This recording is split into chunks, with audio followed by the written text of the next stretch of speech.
So let's move on now to try to answer this question: can machines really think?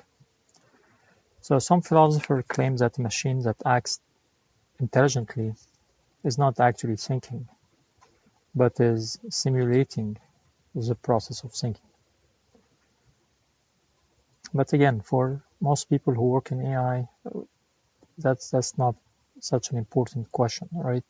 For example, I mean, how relevant is it to ask the question, can submarines actually swim? Okay, if the definition of swimming is to move through water by means of limbs, fins, or tail, then most people would agree that submarines can't swim because they don't have limbs, fins, or tails. However, we would also all agree that submarines do swim in oceans. So going by the definition, it doesn't really apply to most things. Or, for example, imagine asking the question, what is the definition of flying? So the dictionary definition of flying is to move through the air by means of wings or wing-like parts. And most people would agree that airplanes have wing-like parts and can fly. However, for the people who work on designing submarines or designing airplanes, neither this question nor the answers have any impact on the design or capabilities of airplanes and submarines. Right? It's really just about how to use the English word of flying or swimming. So again, we can extend this argument to say that what is an exact definition of thinking? Does it require brain or just brain-like parts, similar to wings and fins and so on? So this issue was actually addressed by Turing. He notes that we never have any direct evidence about the internal mental states of other humans. So what he says is, instead of arguing over this point, whether the machines are actually thinking or just simulating to be thinking, it is usual to have the polite convention that everyone thinks. So Turing argues that we would also extend the polite convention to machines.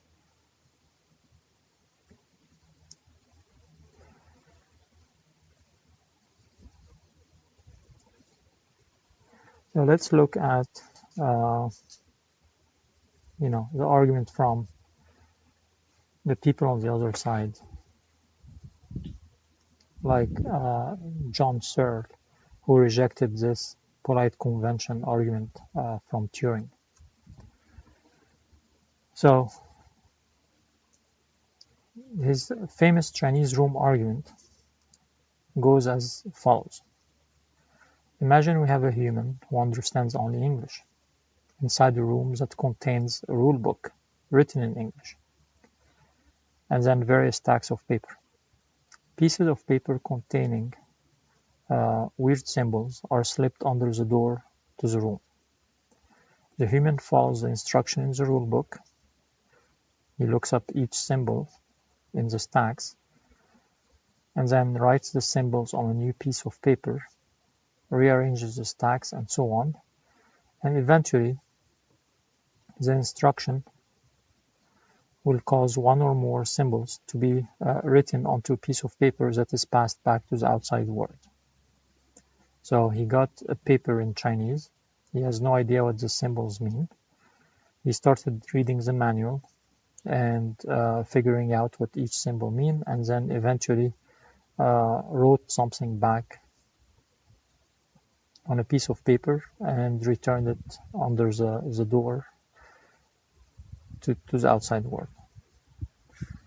From the outside, we see a system that is taking input in the form of Chinese sentences and generating fluent, intelligent Chinese answers. Okay, that's what he returns back. Now, the philosopher Searle argues then that it is given that this human in the room doesn't understand Chinese. We all agree on that. He just follows the rule book, but he has no understanding of Chinese. The rule book and the stacks of paper, being just pieces of paper, do not understand Chinese. Therefore, in this entire experiment, there is no understanding of Chinese. And Searle says that the Chinese room is doing the same thing that a computer would do. Okay, and he concludes that then we all agree that computers generate no understanding. They're essentially, in his view, just applying the rules in the rule book.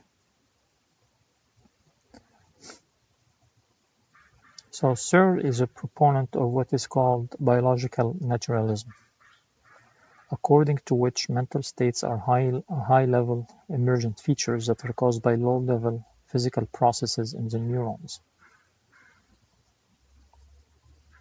So according to him,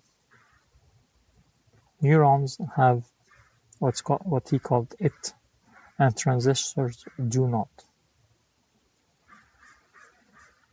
His argument could equally well be used to argue that a human cannot have true understanding. After all, a human is made out of cells, and the cells don't understand. So we can flip the argument around and conclude that humans also have no understanding. Therefore, there is no understanding as well. In fact,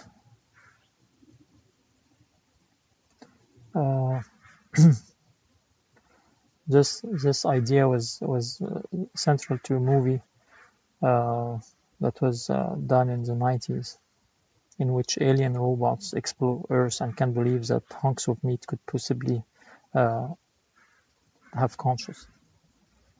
Okay, I think the movie was called "They're Made Out of Meat."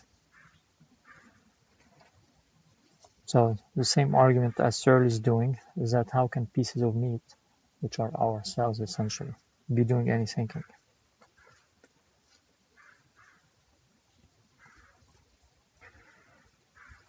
So let's switch now to the ethics of AI.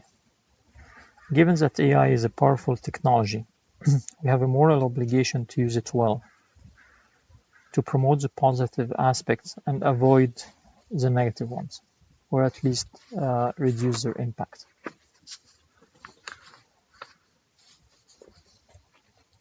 The positive aspects of AI are many. For example, AI can save lives through improved medical diagnosis, new medical discoveries, better prediction of extreme weather events, safer driving, and eventually maybe even self-driving technology. There are also many opportunities to improve lives. For example, Microsoft AI for humanitarian action applies AI to recovering from natural disasters, addressing the needs of children, protecting refugees, and promoting human rights. Google's AI for social good program supports work on rainforest protection, human rights, pollution monitoring, measurement of fossil fuel emissions, and so on.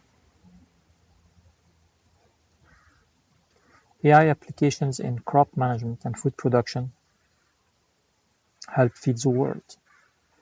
Optimization of business processes using machine learning will make businesses more productive, increasing wealth and providing more employment. Automation can replace the tedious and dangerous tasks that many workers face and free them to concentrate on more interesting aspects. People with disabilities will benefit from AI-based assistance in seeing, hearing, and mobility. Machine translations already allows people from different cultures to communicate. Software-based AI solutions have near zero cost of production almost, and so have the potential to democratize access to advanced technology. So there are many positive aspects for AI. However, we can't ignore the negatives as well. Many new technologies have had unintended negative side effects, like nuclear fission, for example, which brought the Chernobyl and the threat of global destruction. The internal combustion engine brought air pollution, global warming, and the paving of paradise. Other technologies can have negative effects even when used as intended, like AR-15 rifles, for example, or telephone solicitation.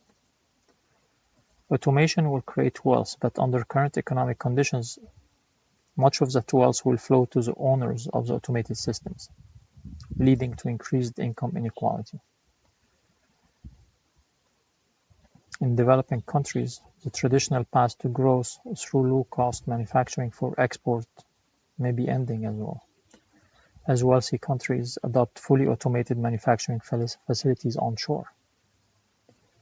You can see that already happening right now with all the tariffs trying to bring back manufacturing here in the US and replace human workers with robots.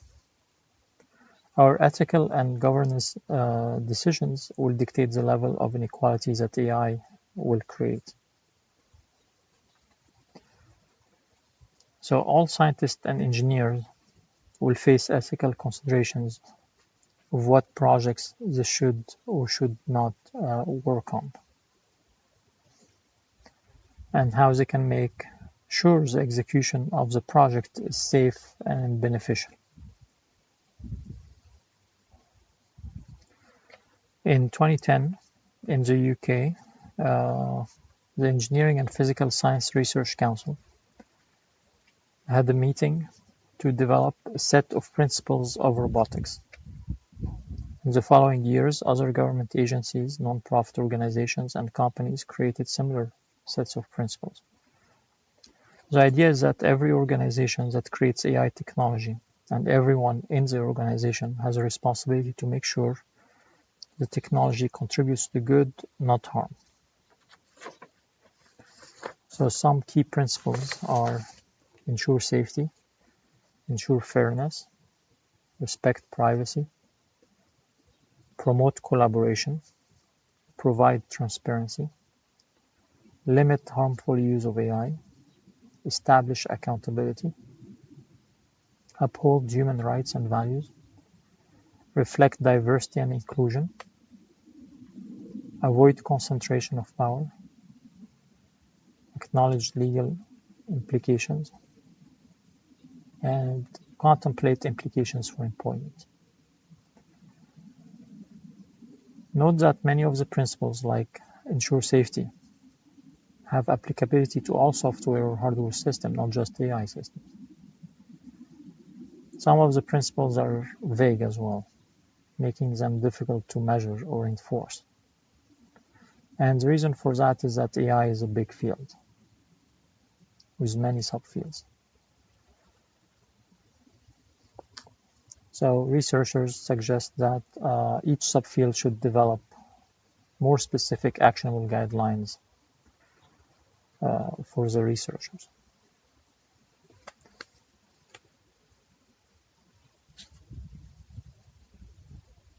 Let's look at some specific cases now and see how ethics comes into play. The first is lethal autonomous weapons. Let's start the discussion in the next part of the lecture.